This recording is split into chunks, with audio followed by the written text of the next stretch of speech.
It's the next level. Hmm? Ah! It's all in your head, my friend. The second you closed that window, your brain popped a gasket. You went back into your little coma thing, and that's where you are right this very second. In your own private Idaho, inside Santa Rosa. No, I had my mom, my friend Johnny. I won the lottery. Whoa, wow. Awesome, dude. What numbers did you play? Leonard's numbers, right? From the hospital? What a coincidence. You, seen him around anywhere else? The hatch? Bingo! The hatch. With the button that you gotta push every 108 minutes or the world ends. Oh, and what's the code for the button?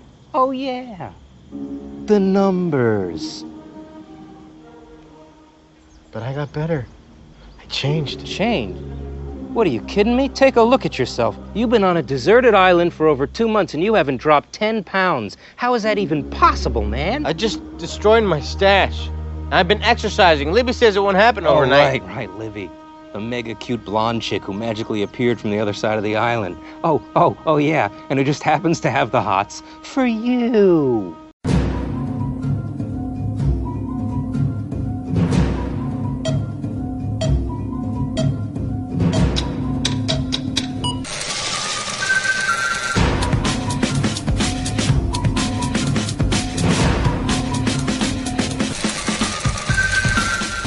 Welcome, everybody. This is We Have to Go Back, Lost Revisited. I'm Kristin. And I'm Ben. This week, we're diving further into our second season rewatch as we cover Season 2, Episode 18, Dave!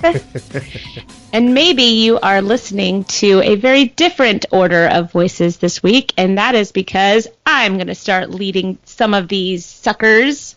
And I'm totally fine with that. I actually like the idea of us switching off every once in a while. Well, it feels weird. I like it, but it feels weird. Well, it's because it's the first time. We got to get into it a couple more times, and, you know, it's, I don't want to feel like, I mean, this is our podcast. It's not, you know, my podcast with you as a co-host. We're both I've hosts. Never felt that way. I know you haven't, but I want our listeners to feel like it's both of our podcasts, too. So Okay. So that's why we're gonna switch off every once in a while, which is, I think it's going to be fun.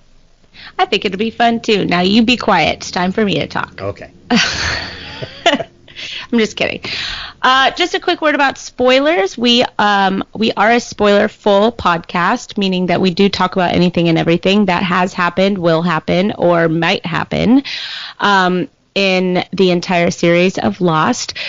And podcasts are released every Friday without fail, so check your podcast app or service or whatever it is that you use to see the podcast on Fridays, which is when we release it. And so with that monstrosity of an introduction, let's just get back into the episode. I like how you say without fail too, as we've missed like 2 weeks over the past month. But, you know, well, going forward, we're going to try our best to make sure no more misses.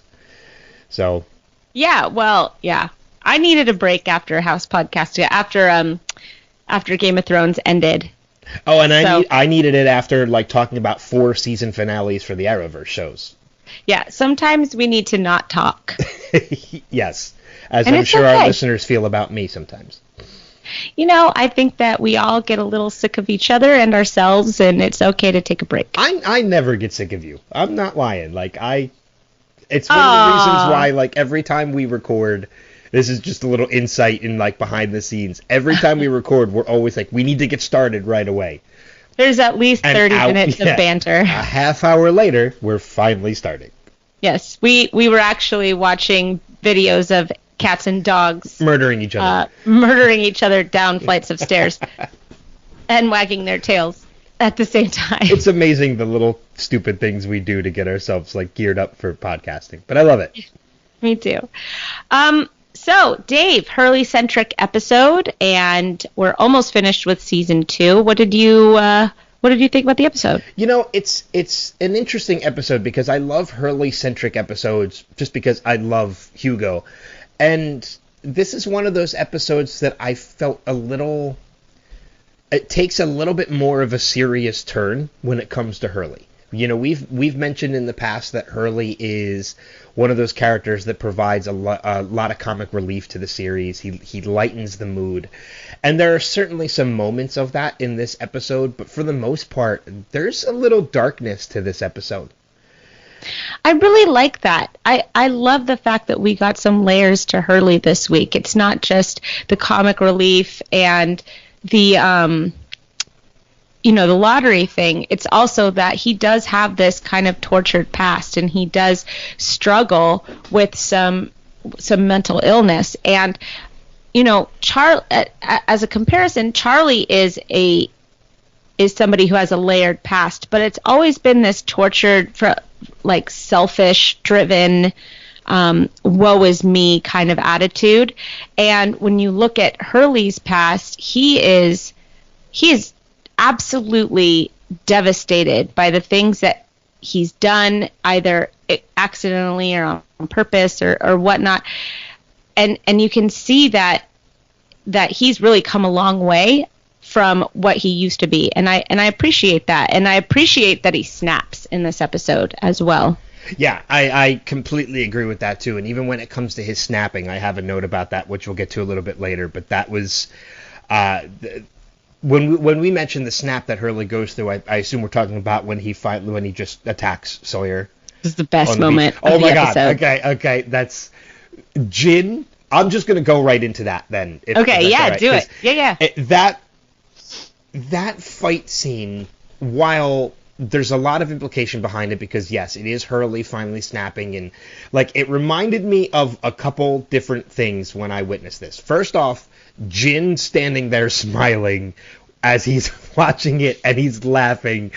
I was dying. I was hysterical just at Jin's reaction alone. But I mean, there were a couple other things that were running through my head. I loved the alliteration that they used with the tarp over top of them, and every time Sawyer's trying to escape, he just gets drugged back under the tarp. It reminds me of just a bad horror movie, which I was laughing at that too. But the other thing it reminded me of too is, there's a scene where the camera is looking up at Hurley, and he's beating down on Sawyer, and he's just spouting off all the nicknames like Stay Puff and everything. It reminded me of the scene of Ralphie from A Christmas Story, where he's cursing and smacking the bully around, because that's exactly what it is. Hurley just snapped on the bully, and he's going after him. And I understand this is a serious moment because this, as you mentioned, is Hurley snapping, but there was so much humor to the scene. Maybe there shouldn't have been, or maybe they didn't intend for there to be, but to me, there was. Oh, I think that it was absolutely supposed to be intended to be funny, which is why they had Jin laughing in the background. I think that was a clue to the audience that it was okay to laugh, just because, Sawyer had... This was a long time coming for Sawyer. The way that he treats people. I mean, even his racist slur about, I could open up a mini mart. Do you know if Saeed's looking for a job? Yeah. It's stuff like that where you understand where it's coming from. Sawyer is who he is, but at the same time, he's gotten away with saying a lot of those types of things to everybody on the island. And who better to beat up Sawyer than the one guy that is universally liked on the island? Yeah. Well, right? I mean, even earlier on in the episode, Sawyer gives Hurley yet another nickname when he calls him Deep Dish. I understand their bullying moments, but they still make, and I hope this doesn't make me come across as a bully because I laugh at those moments, but I find them funny. When he calls him Deep Dish, when he calls him, Jabba, I understand their disparaging remarks. But for some reason, just coming from Sawyer, I find them humorous. I think that we all laugh. I think it's okay that we all laugh. But I do think that there is a time to rib somebody, and there is a time to pull back. And Hurley was coming to Sawyer. I don't know why he was doing it. Sawyer was not the person to come to about this, but Hurley was coming to. Oh, yes, but there were other people that could have been more delicate, like going to Kate, maybe. Kate seems to be able to get stuff from Sawyer.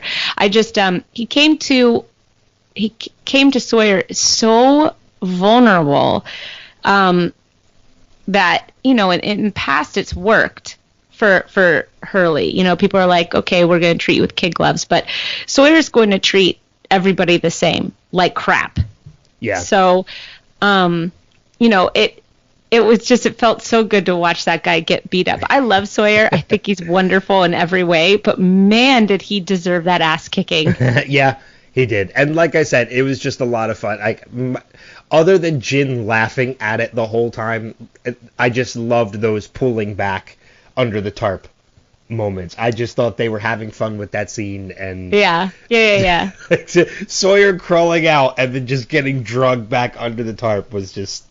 Oh, God, I loved it so much. Kate's reaction to talking to him later, too, was fantastic. She's like, so Hurley, beat you up for no reason, unprovoked. That's what you're telling me right now. And Sawyer's trying to put his tent back together, and it's just nothing's going right. It was awesome. He's like, he's crazy, man. It's like when, in the past, when, a guy would break up with a girl, and they'd be like, oh, she's crazy.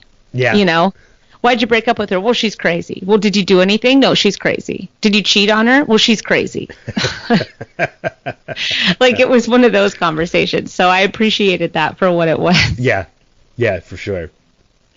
I love it. What else do you have? Well, I just wanted to say, too, that it doesn't, there's not really any meaning behind this. At least I can't find any if there is. And I'm in that whole state of mind now where I'm overanalyzing everything. This is another episode where there is no previously on. A lot of the times we get those little previously ons that kind of say to where this episode is going to tie into. And maybe it's just because there really wasn't anything to kind of tie into. This was a little bit of a story that kind of, I guess, stood on its own. So there really was no need for a previously on this time.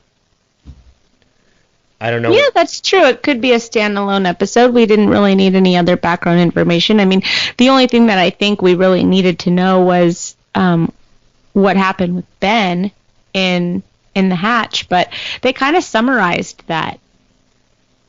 Yeah. When Saeed was questioning Ben. So, I mean, we could actually switch over to that real quick, because that's one of my points, is okay. Talking about Ben. So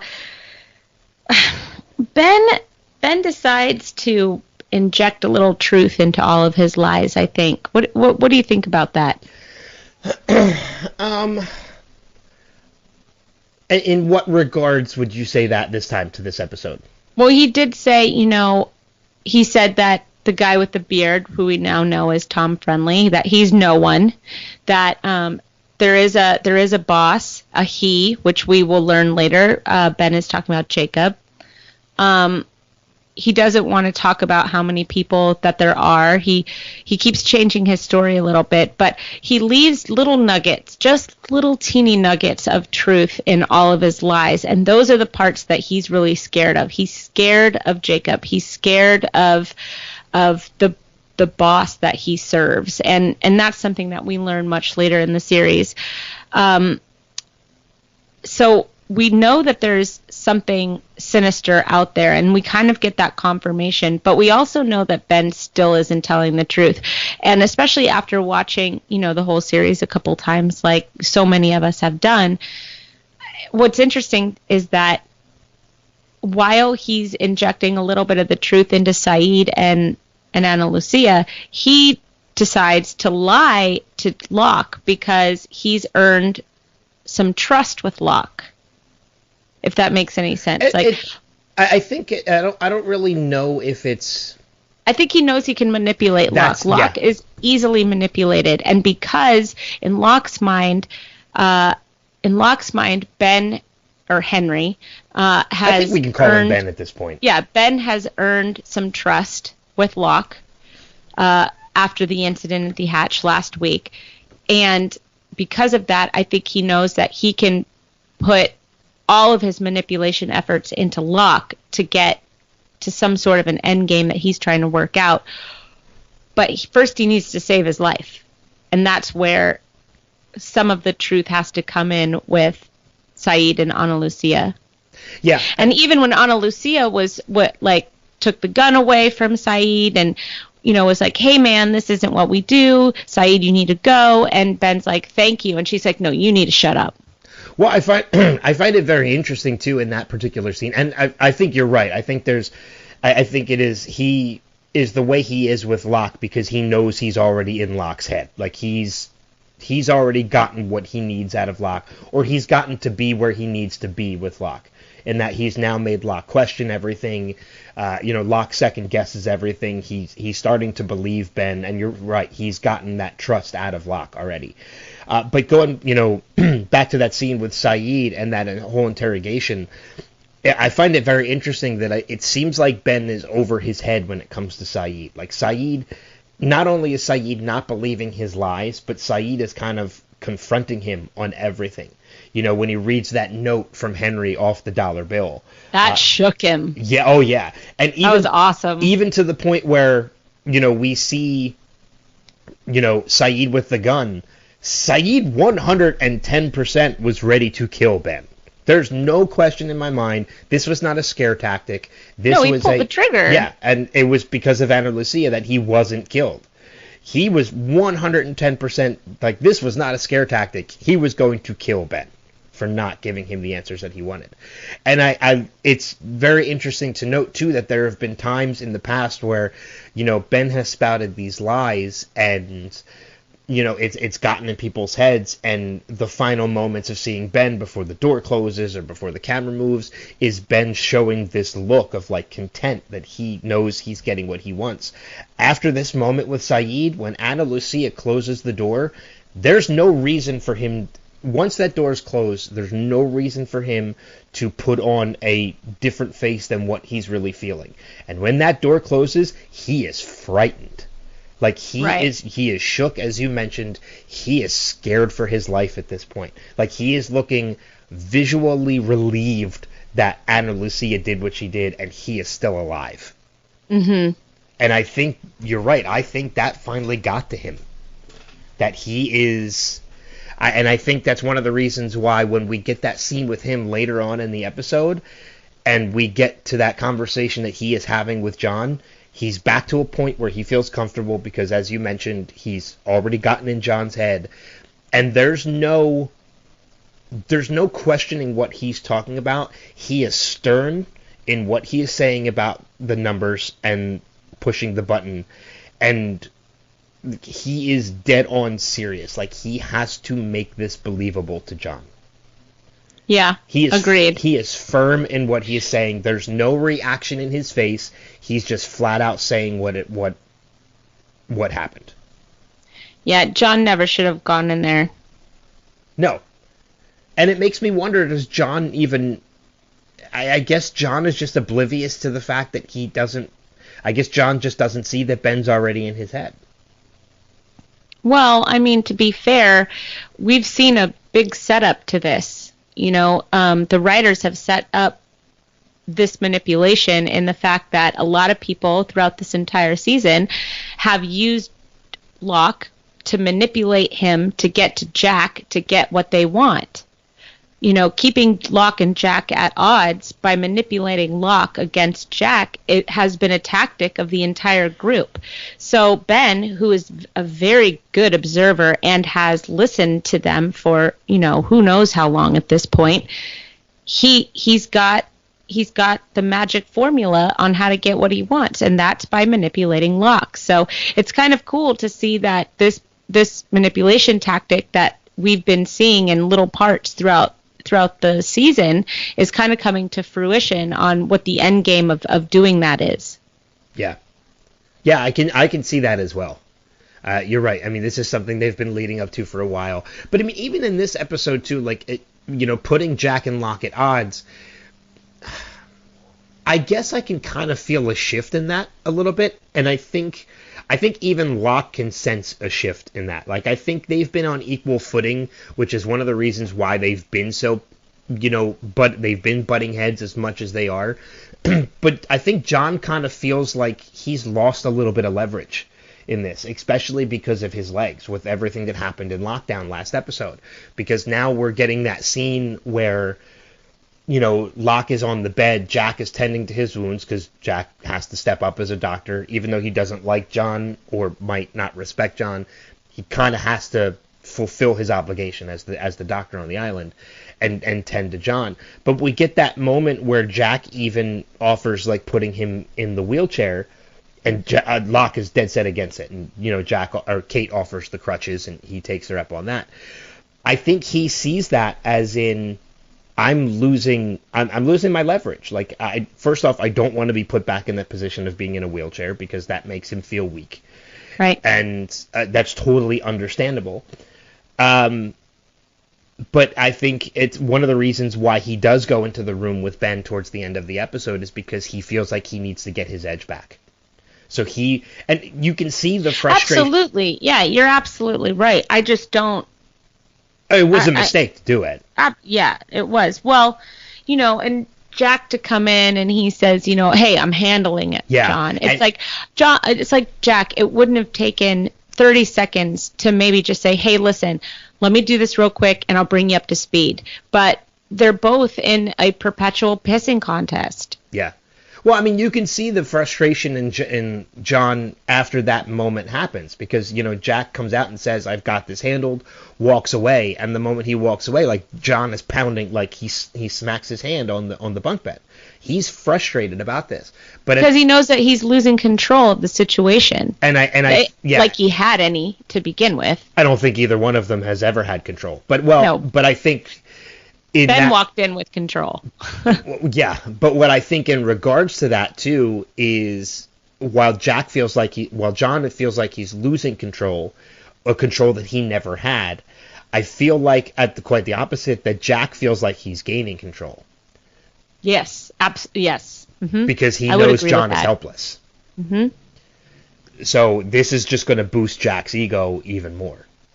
And what a bummer, what a bummer that these two men who have incredible strengths to the other's weaknesses, if they had just learned how to work as a team, I think that this group could have been unstoppable. No, I agree with you. I totally agree with you. It's just a shame. So it's frustrating to watch at times. Yes, agreed completely. So that's all I really have on. Yeah, no, that's all I have. I just thought it was interesting that, we're seeing why Locke's manipulation throughout the entire season was kind of important to set up for this upcoming arc with Ben and Locke and just the rest of the group. So yeah, that's what I got. What do you have? What's another thing that you have? I don't know if this has ever been confirmed yet or not, but has it ever been revealed whether or not Ben was telling the truth about the button, that he never pushed it? Or what do you believe at this point? Do you think I think he pushed it. I think so too. I think we saw what happens when you don't push it. Oh, that's right. Yeah, so he would have had to have pushed it. Yeah. So, okay. And this is why I'm thankful that I don't remember, because I can't wait to remember and see it again. But I'm wondering what. Oh, shoot. I think I lost the thought. Hang on. That happens every once in a while. Oh, my gosh. You were talking about what happens when the button isn't pushed. Yeah, it's literally gone. Oh, okay. Anyways, I'm thankful that I don't really remember what happens, I guess. What the hell was I about to say? It was really cool, too. It's never coming back. That's a thought that's not coming back. So let's just move on. All right. Well, if at any point it happens to come back, just jump right into it. Just say, "Hey, I remembered," and we'll jump right into it. It's fine. Promise you, it won't happen. I want to talk just for a quick minute about the food drop again, because let's do that. We mentioned it last episode that that's how the episode ends, with Jack and Kate finding the food drop, and now we get this episode kicked off with Hurley showing Libby his stash, and which was I think we as viewers kind of thought like, okay, he's got like a pack of crackers here, a jar of ranch dressing there, He's a pantry. He's got a whole pantry. He's got a tree pantry. Yeah. But I mean, I find it like, and I can totally understand, when Libby says to him, like, if you want to get rid of it, just get rid of it. And it's very therapeutic for Hurley to just go and, get rid of everything, like dump out the jars of ranch and tear open the box of crackers and such.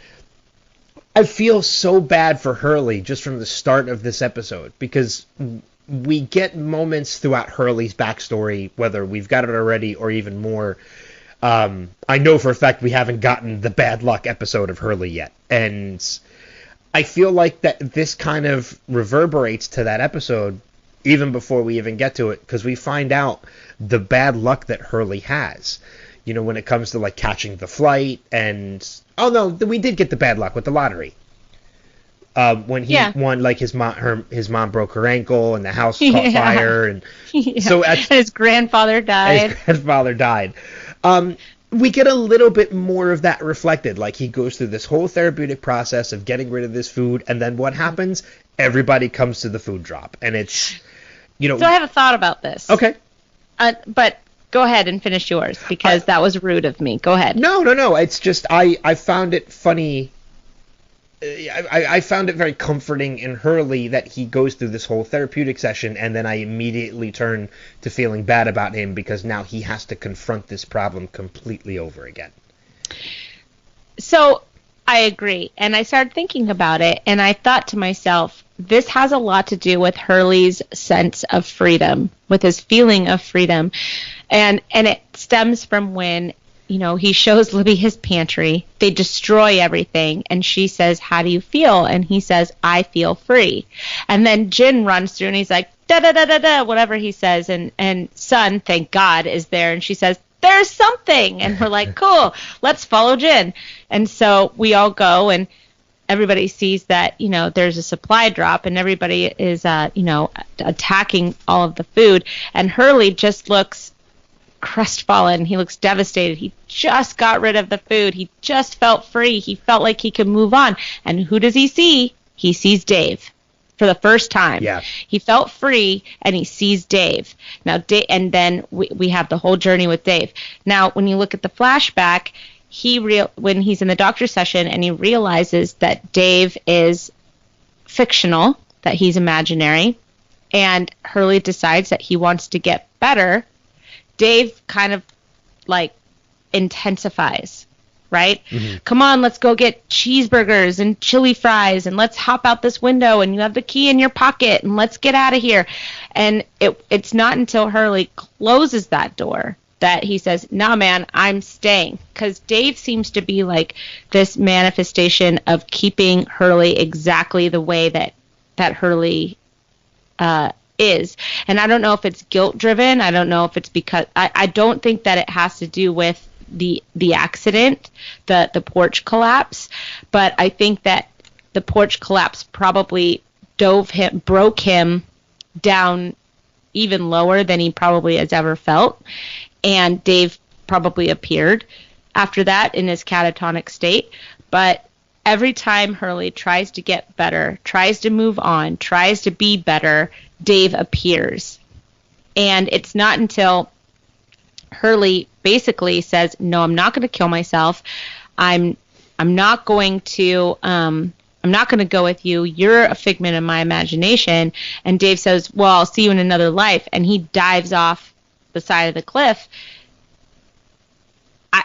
I think that's where Hurley makes a decision for himself. And I don't even think that he knows that he's making that decision for himself. I think his subconscious makes that decision for himself, and it's not until Libby brings him off the edge that he can feel safe to walk away from Dave, if that makes any sense. No, it does. It makes complete sense.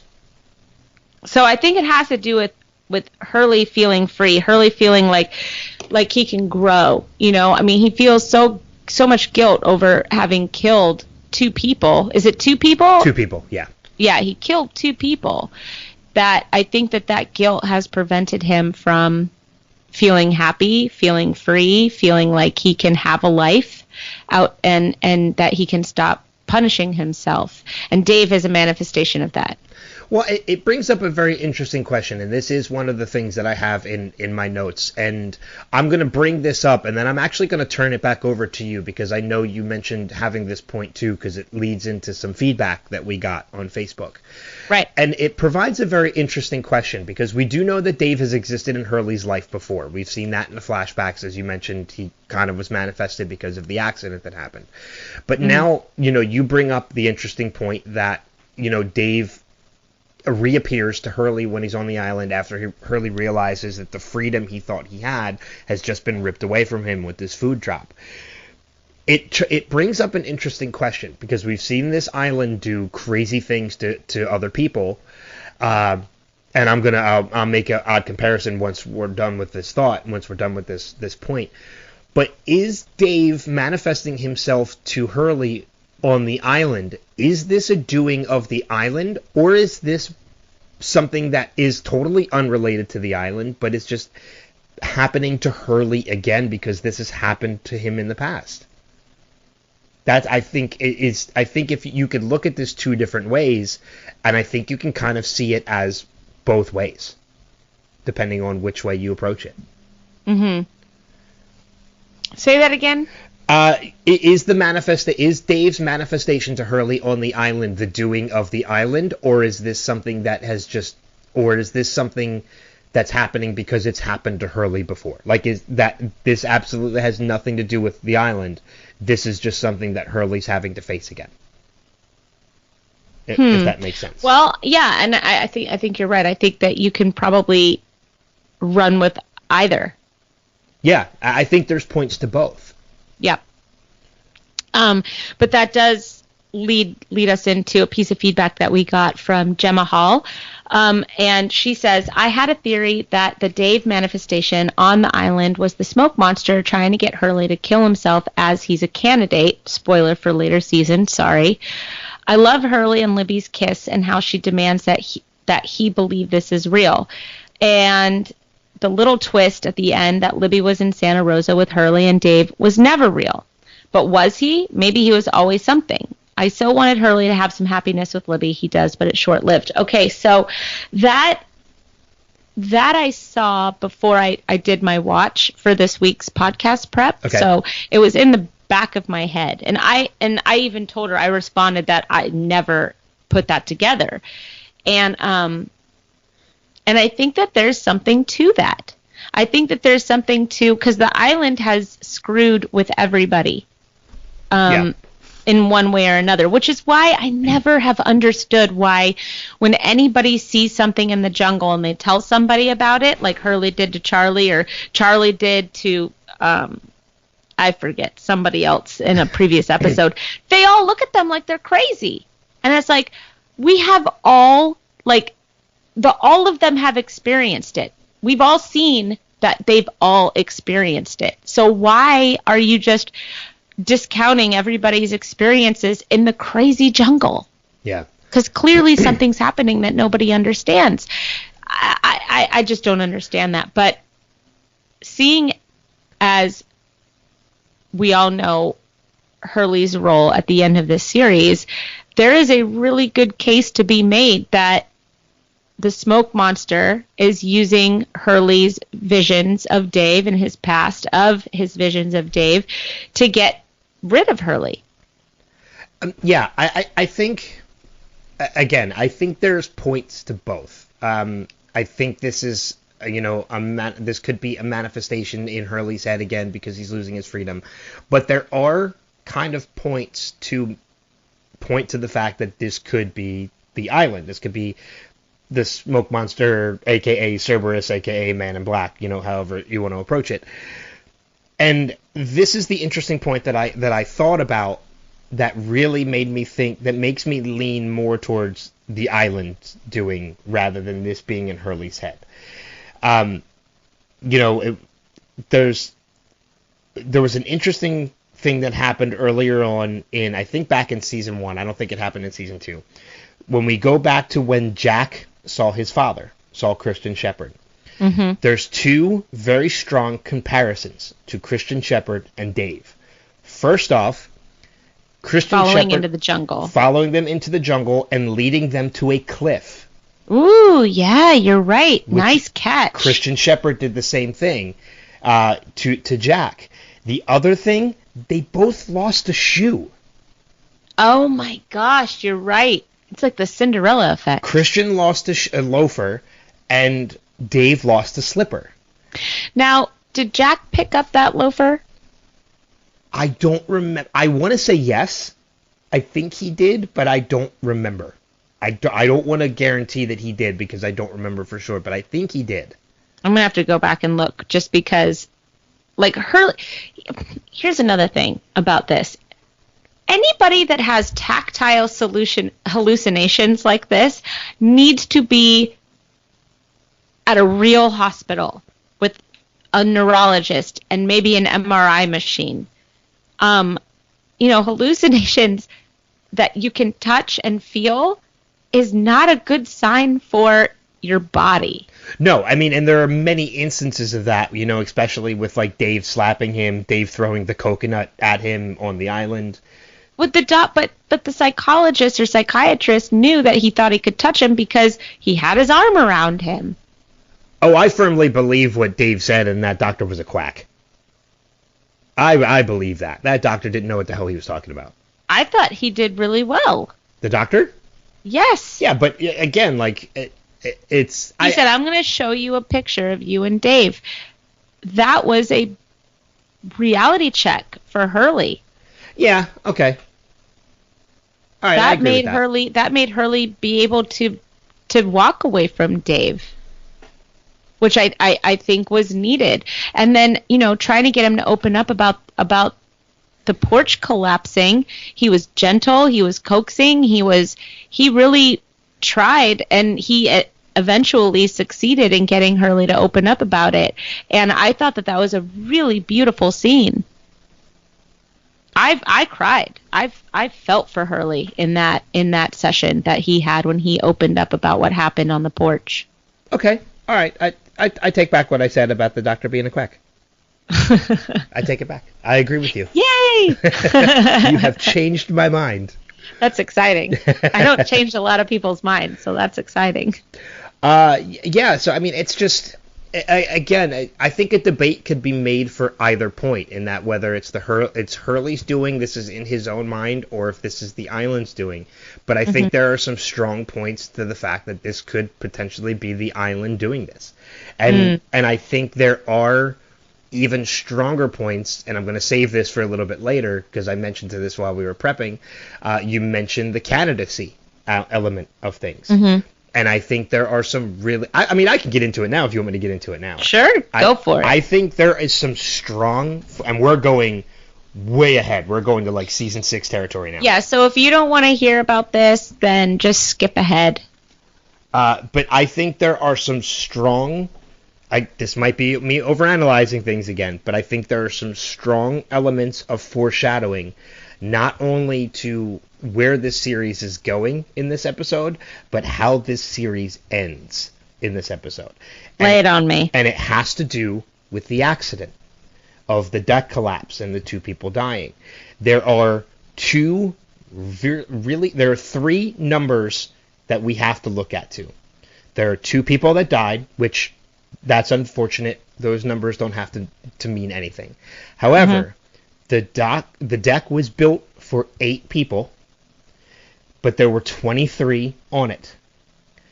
These two numbers are very important because not only are they two numbers in the sequence of numbers, 8 is Hurley's candidate number, and 23 is Jack's. This deck collapsed under 23 when it was only built for 8. Damn! Mm-hmm. Look who they were leading to become the leader of the island, but look who becomes the actual leader of the island by the end of this. The deck was built for 8, the island was built for Hurley, and it collapsed under Jack. And yeah. Wow, that's very good. I think there are I would like it if that was I would like it if that was true. I would really like it if that was true. If that's coincidental, that is a hell of a coincidence. It's a big coincidence. Yeah. I'm interested to know if there's any articles that speak more to that. I don't know, but I like when I. You should reach out. You should reach out to Damon Lindelof and Carlton Cuse. I would love to do that just to get them on the podcast. Well, you should start with with that. this. Yeah. Yeah. Because I'm interested to know if that's if there's anything to that.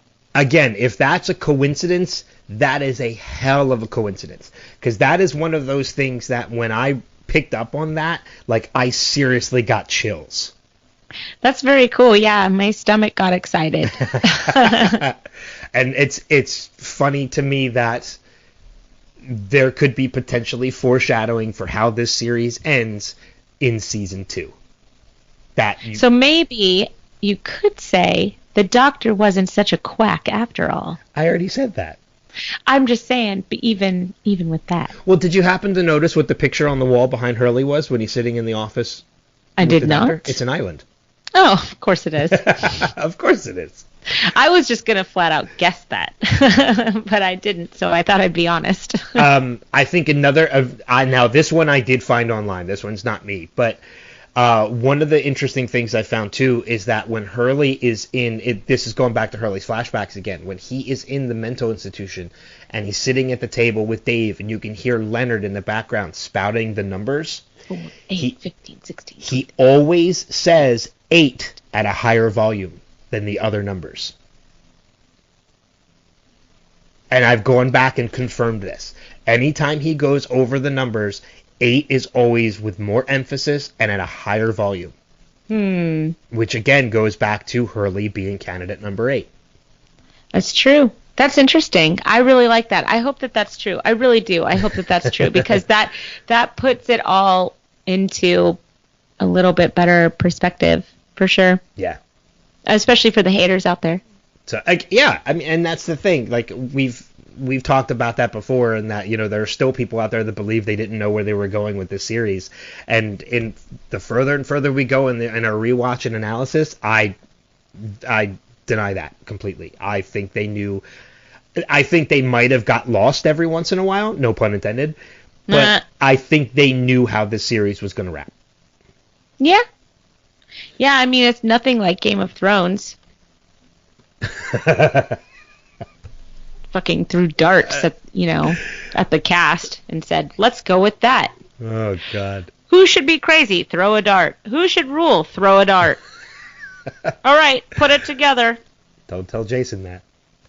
I don't care. I did tell Jason that. I told everybody that. But that's my point when it comes to. I think that's pretty much all the notes I have on Dave. That's awesome. I love that. Yeah, I don't have a lot more. I mean, Dave the character, not the episode. I actually do have one other note. Yeah, I really. First of all, I love the actor that plays Dave. I've always loved him in everything that he does. Evan Handler is he's fantastic. He's a great character actor. I mean, I've seen him in West Wing and he's been in a bunch of stuff. He was in Sex and the City. Wasn't he somebody's husband in Sex and the City? Was. And he was just so opposite. He was so opposite of who he married in that show. And it was fantastic. He was one of my favorite parts of that show. I was, I'm not very girly, so I watched it with my girl roommates back in college when everybody was obsessed with the show, but it never really grabbed me like it grabbed other people. But I liked that character. When he came on that character, I goes, oh yeah, okay, let's watch this. This is fun. But yeah, he was a big character in Californication with oh my God, what the hell's his name? David Duchovny. David Duchovny, yeah. Fox Mulder. Yes. Yeah, he was. I think he was in the entire series run of Californication. Oh, that's cool. I never saw that show. I've seen a couple episodes. I haven't seen the whole thing, but I've seen a couple episodes here and there, and I think he's been in like every episode. But he's just a great character actor. He's a lot of fun to watch as Dave. I agree. Oh, one more thing about Dave. Sure. He did a most excellent job of convincing Hurley that this was all in his head. Oh, I'm glad you brought that up because I didn't write that down, but there is something about that I wanted to talk about. Because I gotta say, at one point, I believed him. And I've seen the show. that interaction between Dave and Hurley, I want to say the way it was done, other than just him being extremely convincing, the way that scene was shot, to me, I found both brilliant and awkward at the same time. Because it's shot in such a way, like, I don't know if you noticed this or not, but the entire time that Dave is giving his explanation, it is a close-up of Dave's face. Like, there's nothing else behind Dave. Like, you are meant to concentrate on Dave and the words that he is saying. Mm-hmm. But if you notice, a lot of the time, he is not making eye contact with Hurley. He's looking off screen. Like, the camera is meant to be Hurley. Like, if you watch that scene, you can tell he's looking off somewhere else as he's giving this explanation. I don't know if that's meant to portray something, like, because, obviously if somebody's lying, if somebody's telling you the truth, they look you in the eye and they say it. And the fact that he's not for most of this conversation, he really only makes eye contact with Hurley maybe 3 times in that entire explanation. Which is so funny because alternatively, Ben, the more he lies, the more eye contact he makes. Yeah. Yeah, so I don't know, but I just found that interaction extremely awkward in watching that because of the fact that he's looking off screen. I loved that scene. I loved it. It's just awkward. Yeah. He was just so convincing. He's like, "What are the numbers, Hurley? Really? Interesting. What are the numbers of the button that you push? Yeah. Don't you think that's weird? Oh, you won the lottery? What numbers did you press for that, buddy?" So it was just, he's like, "Oh, you have to keep putting in the magic numbers or else the whole world is destroyed? Weird." Like, yeah, and again, like, looking at that scene, some people could argue that, like, this is the island's doing because how would Dave know about the numbers? But then again, you could reverberate that, and if this was in Hurley's head, Hurley knows about the numbers. Right, so exactly. If it's a manifestation in his own head, he's going to use his own knowledge. So right. It's not really... The fact that Dave knows about the numbers could work in either situation. Yeah, that didn't bother me. No, me neither. One really... And I really hate to be a bummer about, this too, but this... One of the things that really made me sad about that entire thing, and, of Dave kind of pushing Hurley towards the edge of the cliff and almost kind of talking him into committing suicide.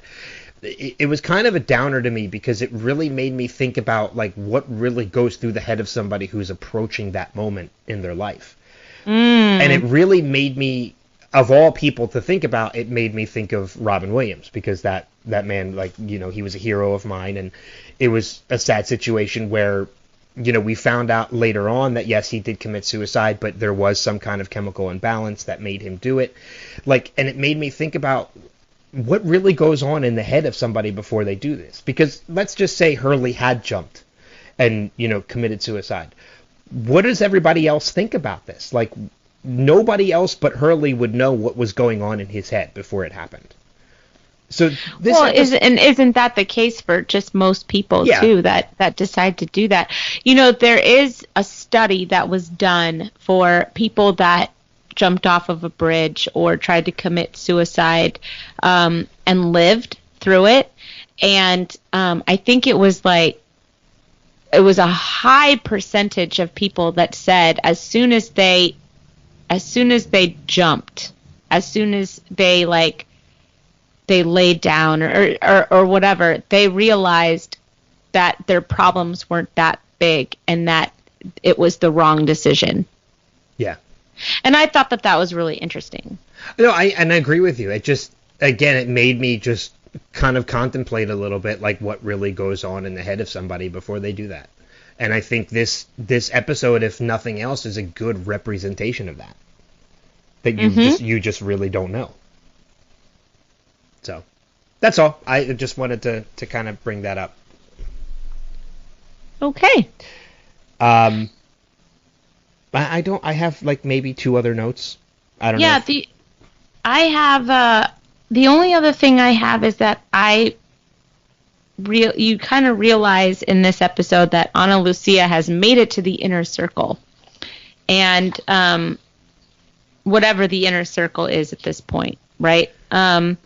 But she is completely in control of the prisoner situation. She's kind of put on her cop clothes, her cop jacket, and she's taking it seriously. It's almost like she found positive purpose for her role on the island, and she's using it to the best of her ability. Probably a lapse in judgment to let Locke go in there, but Locke made a very good point saying, I've earned 5 minutes with him as he's on his crutches. Yeah. But it was interesting. It's interesting to see that Ana Lucia has been traded out for Kate right now, which is just such a bummer that, we have more than one, we have Jack and Locke and Saeed and everybody's in there, but we can't have Kate and Ana Lucia be a part of things. Is there a reason for that? It just irks me a little bit because there's no reason why Kate shouldn't also be a part of whatever is happening. Yeah, because you even look at last episode, I don't even really think it wasn't until last episode that Kate even knew Ben was in the hatch.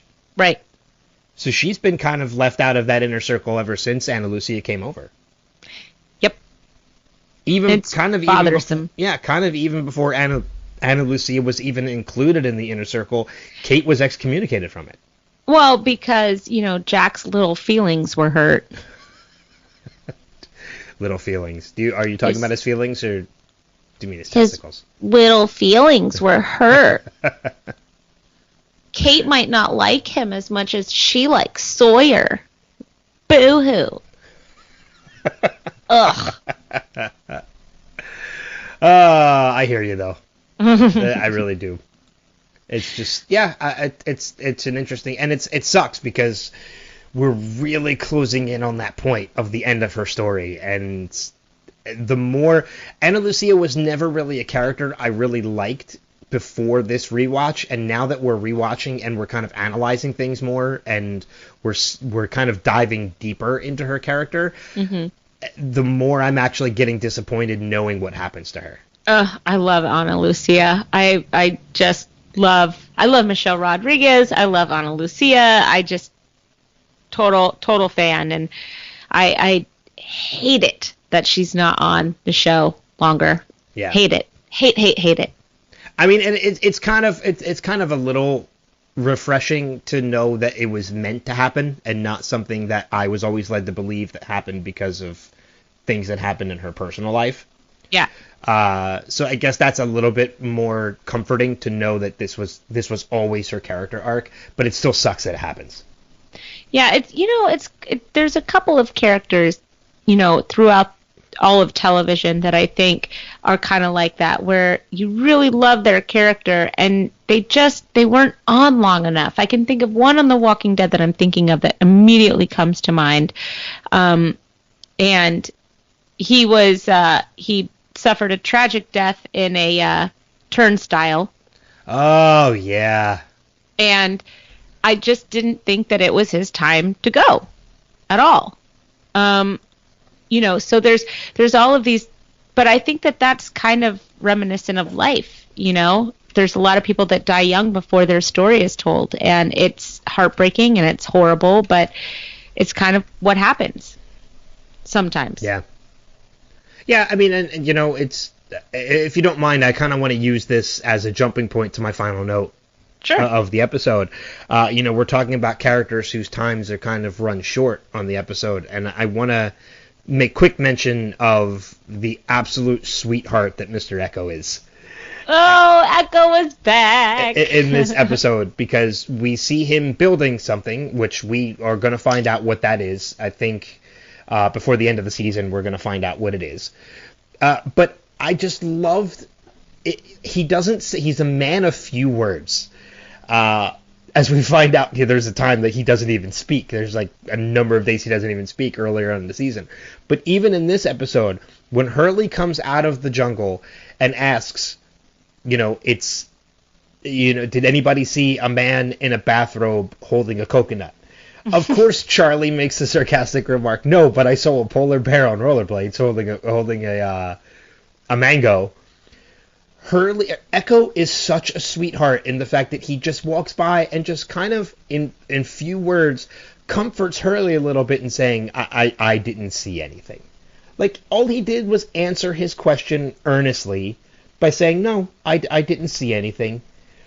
In such, like, a gentle tone that, like, I'm so bummed, and as I was before, about what happens to his character. I know. Yes. Because his is a story arc that ends way too soon. Way too soon. Ugh. I did love Mr. Echo. It was good to see him again. Yeah. But that's kind of everything I have. With the exception of that final moment of the episode, that's all the notes that I have for this episode. Yeah, I'm good. Do we want to mention that final moment then? We kind of talked about it a little bit already, but, we get to see that in an interesting... Another connection has been made. In that Libby was a patient in the mental institution. Which is, I think, something we've mentioned in the past before, too. But it's very interesting that the episode ends in a flashback instead of back on the island. And as you mentioned during the series prep, or during the episode prep, is something that I don't think is ever talked about again. I think we know she's a patient, but I think that's the last we ever get of it. Yeah, I hope we're wrong on that. I hope that maybe we've just forgotten. Yeah, I don't know. I love the fact that there's stuff we don't remember. Even having watched this series like 3 or 4 times. I know, but it's been a really long time. Yeah. So, well, if you don't have anything else, then I think that we should just move on to our feedback section. We do encourage everybody to write in, leave a voicemail, say hello. You can do it on Facebook. You can do it on Instagram. So we're just going to list out those ways really fast. Sure. First off, we are on Facebook at facebook.com/Lost Revisited. We're on Instagram at Lost Revisited Pod. You can email us at lostrevisitedpod@gmail.com. And if you want to leave a message, you can record it yourself and you can send it in to our email address, which Steve Brown does every single week, which we totally appreciate. We have a voicemail for him right now.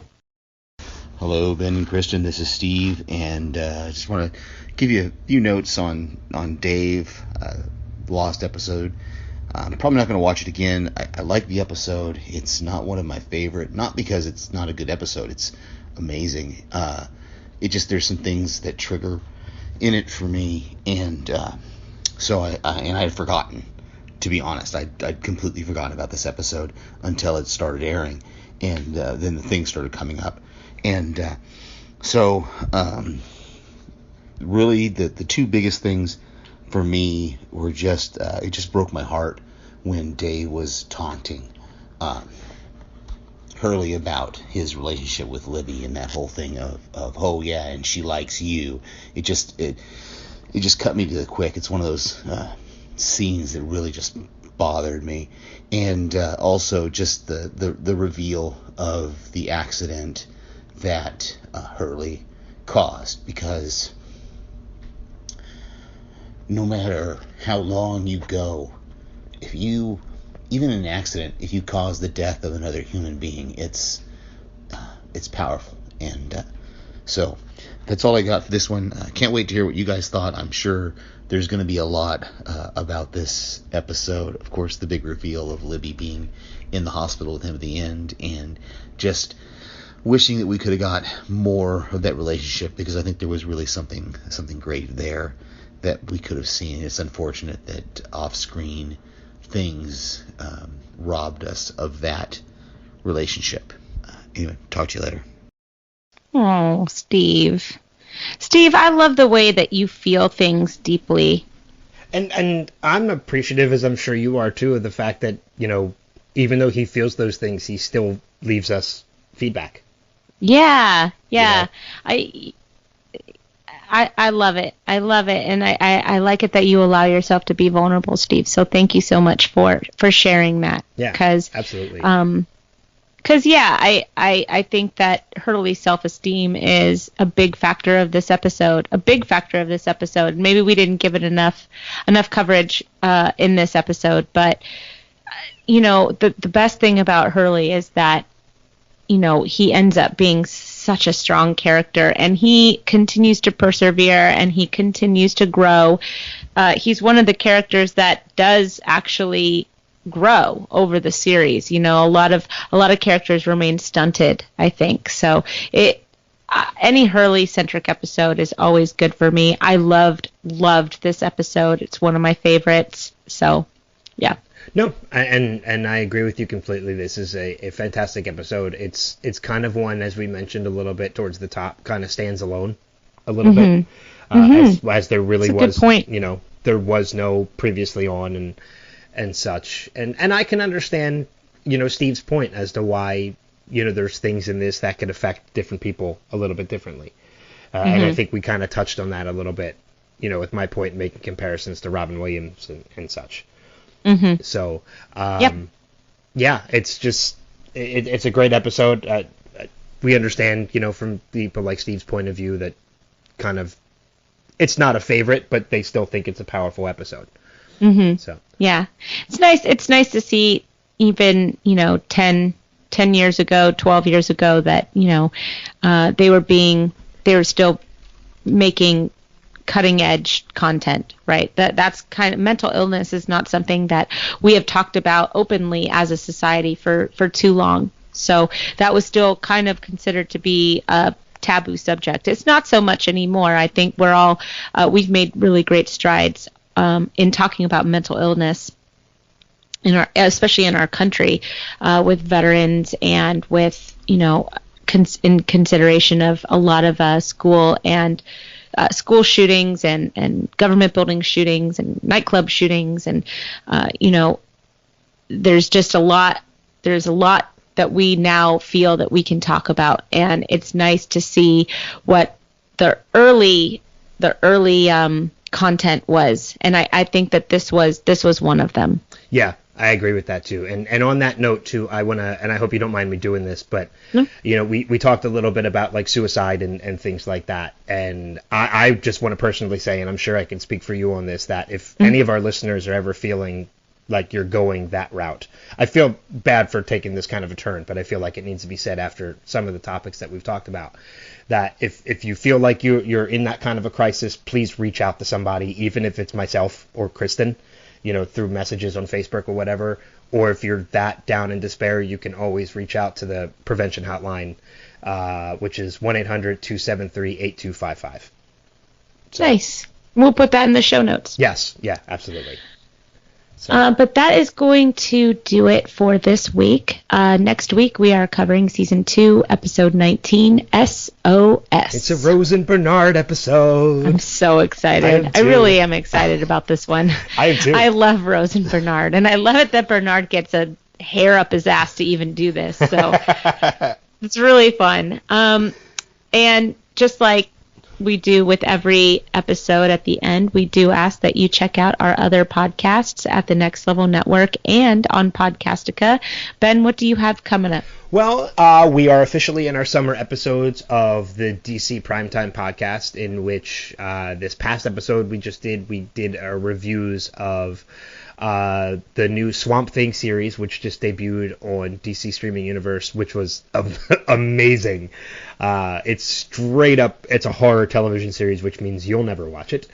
Nope. But it's so well done. I can't wait to see the next 9 episodes of the series. But on top of that, we also talked about the latest from Warner Brothers animated movies, which is Batman versus the Teenage Mutant Ninja Turtles, which was so much fun to watch. I will say, though, if by chance anybody out there decides to show it to their kids, use discretion. There is some moments of death in an animated movie, which is surprising, of like there is a beheading in the series. It's done off screen, but you kind of see the head fall on screen. So there are one or two moments which are very questionable for younger kids, so take forewarning of that. But it brought back so much nostalgia of like the 1990s Teenage Mutant Ninja Turtles movies. It was just so much fun to watch. That's awesome. Yeah. And then these next couple weeks, we're doing what we call our annual episodes, where we take each of the 4 shows, we focus on one of them each week, and we talk about our favorite and least favorite moments, characters, and episodes of the series. Cool. So, but you've got something going on now. House Podcastica is taking a new turn. Yes, House Podcastica is going to Gilead because I don't have enough misery in my life. So we will be covering The Handmaid's Tale season 3. It starts actually. The first 3 episodes are already up on Hulu, and we're going to cover an episode a week. We might cover all 3 episodes. We might cover 2 episodes the first 2 weeks, just to catch up with the timeline, because they are going to put out the 4th episode June 12th. So I'm going to kind of play with that a little bit and see what is healthy to cover, just because it's such a heavy show. Strange Indeed is about to cover Black Mirror on Netflix. I actually might watch that this season because I kind of liked Bandersnatch when that came out, the Choose Your Own Adventure Black Mirror episode. I thought that was very cool. And Podcastica actually has a new podcast. It's a joint venture, but our friend Derek O'Neill, who has been on House Podcastica before, for anybody that has listened to my podcast, he and his buddy John, I believe, are going to be covering, or have covered, or are in the midst of covering Good Omens. Yeah, I think there's 3 episodes of their podcast out already. Cool, yeah. They are a lot of fun. They're 2 Irish guys, so it's a lot of Irish goodness. And they're a lot of fun. They're really, really good podcasters. I highly recommend checking them out, and they're a new Podcastica show. And if you haven't watched Good Omens, it is wonderful. Oh, cool. It is I have so not. good. It's a great series. It's based off a book by Neil Gaiman and Terry... God. Bradshaw? No, not Terry. Kittles? Not Terry Bradshaw. Jeffords? No. Oh God, it's gonna. Crews? No. Oh God, a book by Terry Crews would be fantastic. No, it's oh my God, Terry Pratchett. Terry Pratchett is the author, and this is a series that they've been wanting to make for like 30 years, and there's such a great story behind it because these 2 authors kind of, and I'm sure Derek and his friend talk about this too, but they, you sound like you were going to say something. No, I was just going to say Amazon's doing it, right? Yeah, it's an Amazon series. Amazon makes great content. They do.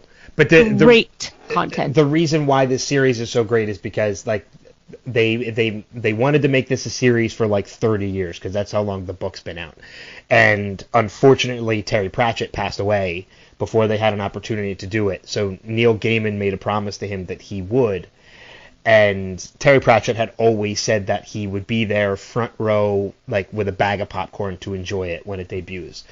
Cool. And so when they actually did the red carpet screening for it, they put Terry Pratchett's hat, scarf, and a bag of popcorn in a seat in the front row. Aww. So he was there in spirit. And it's 6 episodes. It's only going to be 6 episodes. There's not going to be a season 2. It's literally like a one and done miniseries. But I'm already a couple episodes in, and it is so wonderful. It's so good. Awesome. Cool. Yeah, so that's what I got. That's what you got. So let's close it out, and we'll see everybody next week. Sounds good. Bye-bye. Bye.